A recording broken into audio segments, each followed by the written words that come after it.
यहां तक कहा है मानुषान भक्षयिष्यन्ति म्लेच्छाः पार्थिव रूपिण धर्म कंचुक संवीता अधर्म रुचयस्तथा। बाहर से स्वयं को हिंदूवादी दिखाते हुए, धर्म का रक्षक दिखाते हुए और अधर्म रुचयस्तथा मन से अधर्म में रुचि रखते हुए मनुष्यों का भक्षण करने वाले राजा हो जाएंगे। अभी पिस्टिन फाइल खुल रही है ना, कैनिबलिज्म देख रहे हैं कि नहीं, मनुष्यों का भक्षण तक करें, छोटे छोटे बच्चों का मांस खा जा रहे हैं मृक्ष सब। और क्या दिखा रहे, हम इस देश के शासक हैं, यहाँ के सेना नायक हैं, तो प्रेसिडेंट हैं, तो प्राइम मिनिस्टर हैं, सब दिखा रहे हैं। हमने तो 1 वर्ष पहले ये सब बता दिया था, फाइल तो अभी खुल रही है। मिलच्छराज सीरीज जो हमने बनाई थी उसमें हमने सब कई 1 साल पहले बता, जब हम कामाख्या में 5 महीना के लिए थे, तब उस समय लोगों ने मेरा मजाक उड़ाएगा, ऐसा कैसे हो सकता है कि वहाँ के देश के प्रधानमंत्री मनुष्य का मांस खा रहे हो, तो 5-5 साल के बच्चों का बलात्कार कर रहे हो, इतने बड़े बड़े लोग हैं। फाइल खुल रही तो लोग कहते हैं आप ठीक कहते थे। तो हम ठीक या गलत थोड़ी कहते हैं, शास्त्र की दृष्टि से अनुभव करोगे तो वो सब बातें अपने जब में बैठेंगे, जब तपस्या में बैठेंगे। हर वर्ष हम समाज से कट के 2 महीना 4 महीना जंगले में बिताते हैं, बिल्कुल अकेले, गुफा में सो गए, चाहे तंबू लगाकर जंगल के किनारे आ गए। फिर शास्त्र को पढ़ेंगे, समझेंगे, वो कुछ अनुभव करेंगे, अनुभव से सतर्क करेंगे समाज को। तो जो उस बात को मानेगा वो कम नुकसान में रहेगा, जो नहीं मानेगा वो पूरे नुकसान में रहेगा। बाकी नुकसान तो हमारा आपका सबका होना है, क्योंकि कलयुग में है, अंधकार का समय है, तो अंधेरा कायम रहे महामहिम भी कहना ही पड़ेगा। अब उस स्थिति में अंधकार का निवारण सूर्योदय से हो सकता है। अब हम सूर्योदय तो करा नहीं सकते, तो टॉर्च का प्रयोग करके, लालटेन का प्रयोग करके, दीपक का प्रयोग करके इतना प्रकाश कम से कम कर लें कि गड्ढे में न गिरे, अपना कार्य बन जाए, अपनी सुरक्षा हो जाए। ऐसे कह के ये सब वहां वर्णन करते हैं।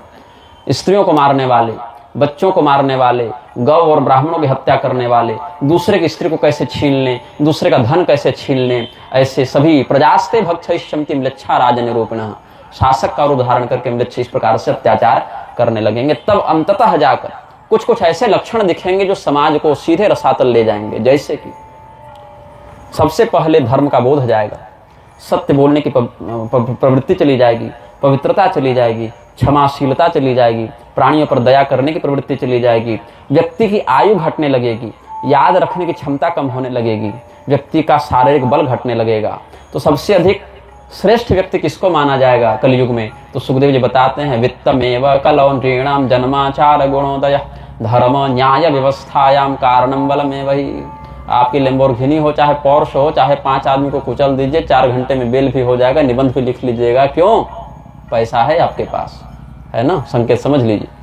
तो कलयुग क्या कहता है कि धर्म उसी के पक्ष में हो जाए।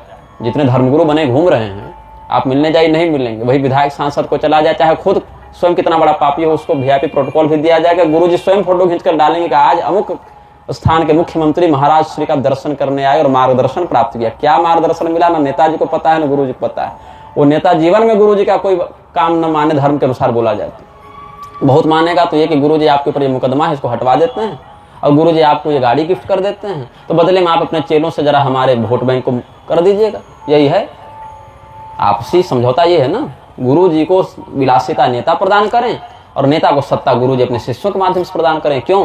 न्याय की व्यवस्था देखिए, चाहे धर्म की व्यवस्था देखिए। पैसा है तो फिर आप सही हैं, और पैसा नहीं है तो आपसे ज्यादा गलत कोई नहीं है। यही श्लोक लिख दिया, वित्तमेव कलौ नृणाम। कलयुग में वित्त ही जन्म का, आचार का, गुण का उदय कराता है। धर्म न्याय व्यवस्थायाम कारणम बलमेव। पैसा है, पावर है, तो आपसे बड़ा धार्मिक कोई नहीं, आपसे बड़ा न्याय प्रिय और न्यायाधीश कोई नहीं।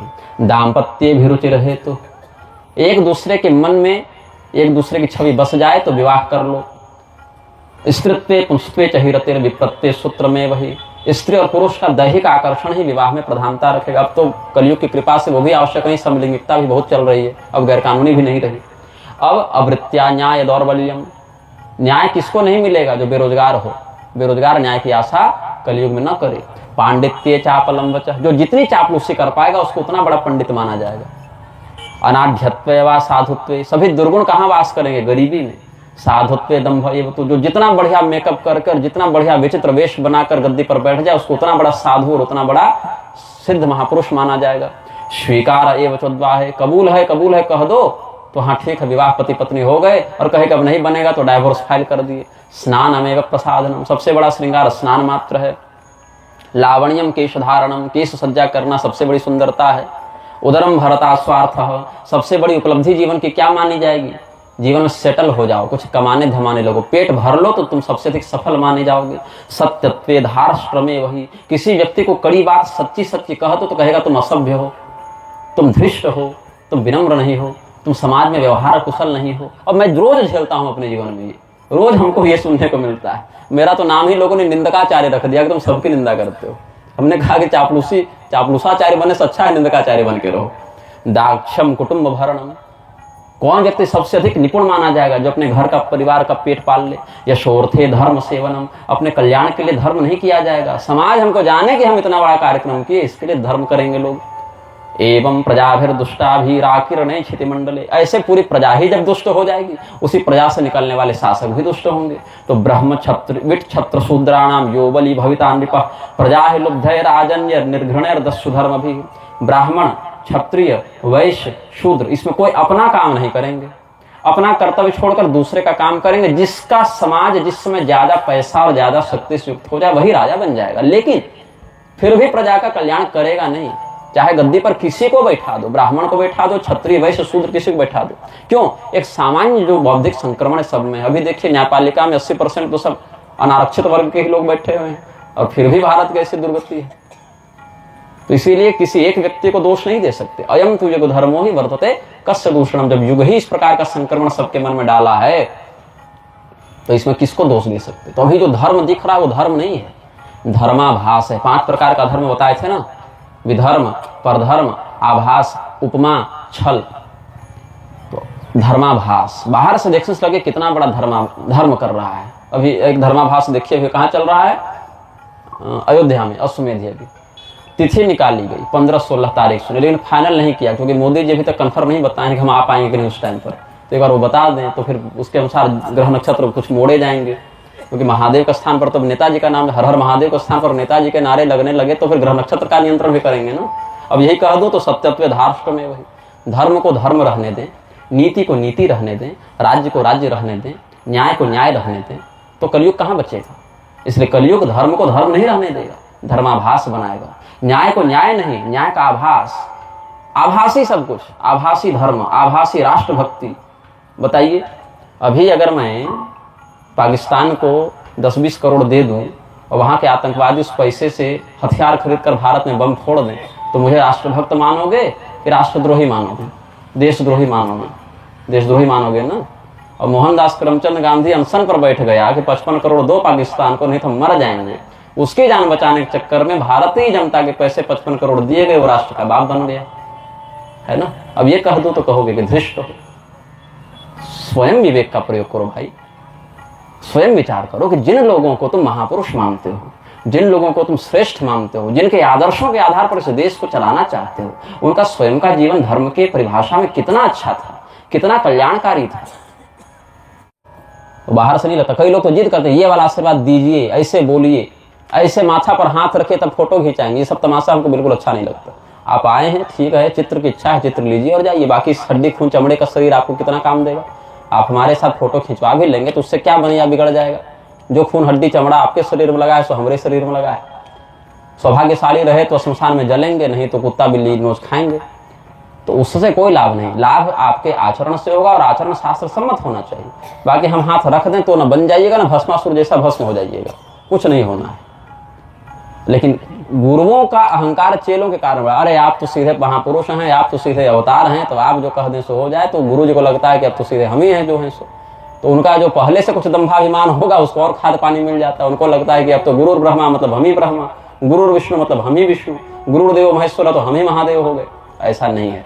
आप कर्म प्रारब्ध में फंसे जीव हैं, हम भी कर्म प्रारब्ध में फंसे जीव हैं। अंतर यह है कि हमको फंसे रहने का बोध है, निकलने का ज्ञान है, आपको वो नहीं है। तो हम दोनों को प्रयास करना है अपने अपने स्तर पर कि हम दोनों उस ज्ञान का साझा प्रयोग करते हुए अपने उद्धार का प्रयास करें। ये होना चाहिए। लेकिन ये कहना कि भाई हमने पहले किसी के मन में किसी के प्रति श्रद्धा रख ली, फिर उसको गुरु मान लिया, अब गुरु शास्त्र विरुद्ध भी कहें तो हम कुछ कर नहीं सकते, गुरु निंदा हो जाएगी, शास्त्र को छोड़ना पड़े छोड़े, व्यक्ति बचना चाहिए। व्यक्ति कोई नहीं बच सकता। यमराज के यहाँ कोई नहीं देखा जाए कितनी बड़ी संपदा थी, कितने बड़े मठ के अधिपति थे, बल्कि ज्यादा बड़े थे तो और ज्यादा दंड मिलता है कि आपके पास वह अधिकार था और आपने उसका विलासिता में प्रयोग किया, आपने उसका प्रयोग जन कल्याण के लिए नहीं किया, आपने आत्मोद्धार के लिए प्रयोग नहीं किया। इसीलिए माठापत्यम प्रकुर्वन्ति, ऐसा लक्षण है कि मठों के अधिकारी बनने के लिए संन्यास का वेश धारण कर लेंगे। गुरुजी देखेंगे मठ की संपदा है तो कहेंगे अच्छा बच्चा संन्यास ले लो, तब संन्यास लेना नहीं चाहिए। मठ का अधिपति बनने के लिए संन्यास लोगे तो वह अधिपति तुमको विलासिता की ओर ले जाएगा। एक विवाह करने वाला, 4 कमरे के घर में रहने वाला व्यक्ति तुम्हारी दृष्टि में संसार में फंसा हुआ है, और सन्यासी का वेश बनाकर जब तक एफआईआर और जांच आगे न आई हो तब तक न जाने मठों में कितने व्यभिचार करने वाला। शास्त्र कहता है कि पदाभ्याम युवतीम भिक्षु न स्पृशेत दारवीमपि, भागवत महापुराण में ही सन्यासी को स्त्री का स्पर्श लकड़ी की मूर्ति भी हो तब भी नहीं करना चाहिए। कदाचित लकड़ी की मूर्ति में भी स्त्री को देखकर उसके मन में विकार आने लगे। और गृहस्थी के लिए कहते हैं मात्रा स्वस्रा दुहित प्रावा न विविक्तासनो भवेद बलवान इंद्रिय ग्राम विद्वांसमपि करसति। अपनी माँ हो, अपनी बहन हो, अपनी बेटी हो, तो भी बुद्धिमान व्यक्ति एकांत में उनके साथ बिल्कुल न रहे। दिमाग है, कलयुग है, पता नहीं कब कैसा भाव उत्पन्न हो जाए, ये शास्त्र कहता है। मनुस्मृति यह कहती है। उसको जला दो और गांधी पर निबंध लिखने के कारण बलात्कारियों को छोड़ दो, ये संविधान कहता है। तो कल्याण का मार्ग कैसे होगा? तो शास्त्र के अनुसार चलने पर लौकिक और पारलौकिक मर्यादा अनुशासित रहती है। उसी से अभ्युदय है। यतोभ्युदयो निःश्रेयस सिद्धि सधर्म। धर्म का अर्थ यह नहीं कि मरने पर स्वर्ग मिलेगा, और धर्म का अर्थ यह भी नहीं कि यहां सब माथा झुकाएंगे। धर्म का अर्थ यह है ऐसा शास्त्रोचित कर्तव्य जो लौकिक प्रतिष्ठा, लौकिक कल्याण के साथ साथ पारलौकिक अभ्युदय को भी प्रदान करे। ऐसा सत्कर्म ही धर्म का स्वरूप है। और अब वही हमने कहा, एक विवाह करके एक पत्नी वृत्ति होकर संयम पूर्वक अपने कर्तव्य को करता हुआ कोई घर में रहे तो कहोगे गृहस्थी है, माया मोह फंसा है। अभी गृहस्थियों से ज्यादा तो सन्यासियों पर ही मुकदमे चल रहे हैं। क्यों हुआ? क्योंकि जब आपका वैराग्य दृढ़ नहीं था तो आपने वेश का संन्यास क्यों ग्रहण किया? काम्यानाम कर्मणाम न्यासम संन्यासम कवयो विदो। बुद्धिमानों ने संन्यास किसको कहा है? भगवान गीता में कहते हैं जब समस्त कामनाओं का उपसंहार हो जाए वह संन्यास घटित हो जाता है। उसके लिए अलग से किसी वेश को धारण करें या उसके लिए अलग से किसी आश्रम में जाकर दीक्षित होकर बैठे रहें गद्दी पर तभी सन्यासी होंगे, ऐसा नहीं है। हाँ, ये अवश्य है कि जिस व्यक्ति की समस्त कामनाएं समाप्त हो गई, अगर वो मठ की गद्दी पर बैठेगा तो संपदा का दुरुपयोग नहीं करेगा। इसीलिए सन्यासियों को मठाधीश बनाया जाता था, क्योंकि अब आप संसार की उन इच्छाओं पर विजय प्राप्त कर चुके हैं।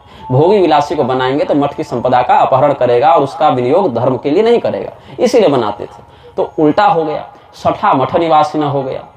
अब मठों पर ही सठों का कब्जा होने लगा। यही कारण है कि घर घर भागवत हो रहा है, गांव गांव में मठ और आश्रम खुल रहे हैं, गली गली में गुरुकुल खुल रहे हैं। लेकिन धर्म का तत्व दिन प्रतिदिन क्षीण होता जा रहा है। व्यक्ति का विवेक दिन प्रतिदिन क्षीण होता जा रहा है। एक भागवत सुनकर धुंधुकारी का कल्याण हो गया, सहस्रों भागवत सुनने और बोलने के बाद भी समाज विकसित नहीं हो रहा है, उसकी बुद्धि शुद्ध नहीं हो पा रही है। ये क्यों हुआ? क्योंकि धर्म के आभास को हमने ग्रहण किया है। भागवत महापुराण में कहते हैं कि 5 प्रकार से अधर्म आपको प्रभावित करता है। अधर्म पंचमता भाति। अधर्म 5 प्रकार से आता है। विधर्म, परधर्म, आभास, उपमा और छल, ऐसे करके। विधर्म किसे कहते हैं? अब जैसे धर्म ने कहा कि दूध में नमक मत मिलाओ, दूध में गुड़ न मिलाओ। गुड़ भी दूध में नहीं मिलाते, मदिरा तुल्य हो जाता है। नमक और दूध एक साथ मिलकर रुधिर के समान, रक्त के समान, और गुड़ और दूध एक साथ मिलकर मदिरा के समान होते हैं। तो ये मिश्रण शास्त्र के दृष्टिकोण में मान्य नहीं होता है। हाँ, आयुर्वेद में अगर कुछ ऐसा कल्प हो तो रोग शोधन के लिए तात्कालिक रूप से अगर शास्त्र ने बताया हो तो रोग निवारण पर्यंत कुछ विकल्प में ग्राह्य होता है, लेकिन बाद में प्रायश्चित करना चाहिए।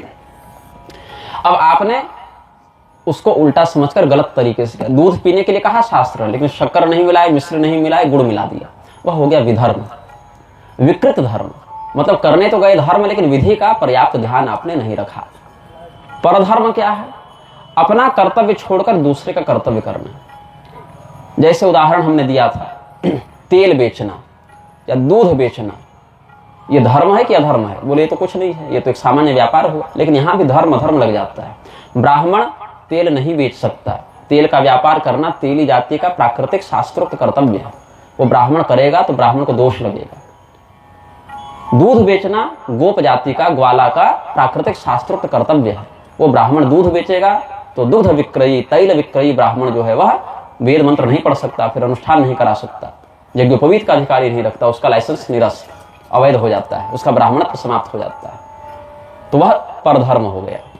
और एवं भी तो उनके लिए अनुष्ठान कराना, पूजा कराना, परोहित करना, यह परधर्म हो गया, तो वह भी नहीं करेंगे। तो जिसके लिए शास्त्र ने जो निश्चित बताया, अभी क्या है, अपनी शास्त्रोक्त आजीविका का परित्याग करके परधर्माश्रित आजीविका का अनुसरण करने से ही बेरोजगारी बढ़ी है। सभी लोगों का, सभी वर्ण का, आश्रम का, जाति का निश्चित विधि निषेध परक उपदेश शास्त्र में प्राप्त होता है। अब ट्रेंड चल गया, एक समय बाहर चले कि डॉक्टर बहुत अच्छा होता है, सारे बच्चे एमबीबीएस का फॉर्म भरेंगे, सब पूरे दुनिया में डॉक्टर बनेंगे, और भारत में विशेष करके सब डॉक्टर बनेंगे। तो पहले डॉक्टर को सम्मान की नजर से देखते थे कि एक दो कोई बन रहे हैं मान लो, अब सब घर घर डॉक्टर हो गए। फिर कहा कि अभी तो सब बन गए, अब इसमें तो इतना कमाई रही, अब इंजीनियर बनेंगे, अब सबके बेटे इंजीनियरिंग करेंगे। ऐसे हो गए कि बीटेक एमटेक की बाढ़ आ गई, फिर भी बेरोजगारी दूर नहीं हुई। फिर कहा कि अच्छा ये तो बदलता जमाना, अब सॉफ्टवेयर से कुछ सीखेंगे, सॉफ्टवेयर जब तक कोडिंग सीखे तब तक एआई का तांडव हो रहा है।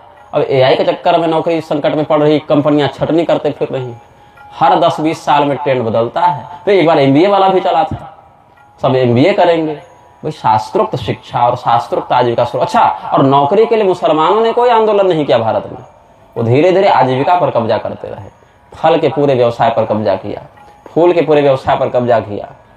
आज किसी को कह दीजिए जूता बनाने तो जाति सूचक एक्ट लग जाएगा, और बाटा कंपनी, रिबॉक कंपनी पूरा का पूरा मार्केट कब्जा करके है ना, हिंदू तो चला नहीं रहे। कहो कि तुम नापित हो, तुम्हारा कार्य है छौर करना, तो कहेगा कि हमको पिछड़ा मानते हो। और जावेद हबीब अगर पूरा सैलून का श्रृंखला चला दे तो एक एक दिन की कटिंग का 20,000 25,000 वो चार्ज करेंगे, तो बहुत बढ़िया हो रहा है। वही 20,000 25,000 चार्ज आप क्यों नहीं कर रहे हैं? वो इकोनॉमिक नेटवर्क आपने क्यों नहीं बनाया? वो शास्त्रीय आजीविका आपने क्यों स्वीकार नहीं की? लोहा पीटेंगे तो हम जो है सो पिछड़े कहलाएंगे, पूरा टाटा और हिंडाल्को वही करने में लगे हैं, खरीद निकाल निकाल कर। कॉर्पोरेट हो जाते हैं तो इंडस्ट्रियलिस्ट कहलाते हैं, कॉर्पोरेट नहीं होते हैं तो दलित कहलाते हैं। ये परिभाषा शास्त्र ने तो नहीं दी ना। यहाँ तो पैजवन शूद्र का वर्णन मिलता है, जिसने यज्ञ किया तो 1,00,000 स्वर्ण मुद्राएं दान में दे दी बिना पैसे का। हरिश्चंद्र जब नीलाम होते हैं तो बनारस का चांडाल उनको खरीदने आ जाता है बिना पैसे का। क्यों थी वह संपदा, क्यों थी वह गरिमा? क्यों कहा जाता है कि एक भी व्यक्ति भूखा सो जाए तो राजा को दोष लगता है? राजा का कर्तव्य था कि निरीक्षण करे। और कलयुग में भी मेदिनी नगर जिनके नाम पर बसा है मेदिनी राय, वो बाकायदा रात को निकलते थे। 2 पीढ़ी पहले 3 पीढ़ी पहले की सब बातें, निकलते थे रात को राजा खोजने के लिए, देखने के लिए। कह रहे थे तुम्हारे यहाँ दही नहीं मथी जा रही क्या? दूध नहीं है क्या? गाय नहीं है क्या? संपत्ति नहीं है? नहीं तो ले जाओ हमारे यहाँ से ग्रहण करो। तो ये जो भ्रष्टता है समाज में, इसका कारण महाभारत नहीं है कि घर में महाभारत रखोगे तो झगड़ा होगा। इसका कारण अपना अज्ञान है, अपना अविवेक है। एक ठोस आंदोलन आप दिखा दीजिए हिंदुओं के अलावा अन्य का, ईसाइयों का दिखा दीजिए, सिखों का दिखा दीजिए, उनकी कितनी संख्या है, जैनियों का दिखा दीजिए, बौद्धों का दिखा दीजिए, जो पारंपरिक बौद्ध हैं, ये वाले नहीं, पारंपरिक बौद्ध जो बौद्धानुशासन से चलते हैं, बौद्ध दर्शन के अनुसार, कि नौकरी के लिए उन्होंने कोई आंदोलन किया हो नहीं। केवल हिंदू ही आंदोलन करता है कि हमको नौकरी चाहिए, वो भी केवल इस आधार पर कि हमारे पास डिग्री है, कौशल भी नहीं। अब सीबीएसई वालों की हालत और खराब है, अंग्रेजी बोल नहीं पाते, हिंदी पढ़ नहीं पाते, है ना।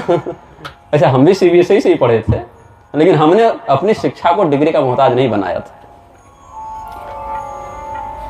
तो अपनी बुद्धि को अनुसंधान की वृत्ति दीजिए, पेन ड्राइव मत बनिए, एक फाइल कॉपी पेस्ट होकर 100 फाइल में चली जाए, वो मत बनने दीजिए। कॉपी पेस्ट मत बनिए, अनुसंधान कीजिए, विवेक का प्रयोग कीजिए, और शास्त्रोक्त जितना अधिक आप अनुसरण करेंगे, तात्कालिक कम लेकिन दूरगामी दृष्टिकोण में दीर्घकालिक परिणाम को आप प्राप्त करेंगे।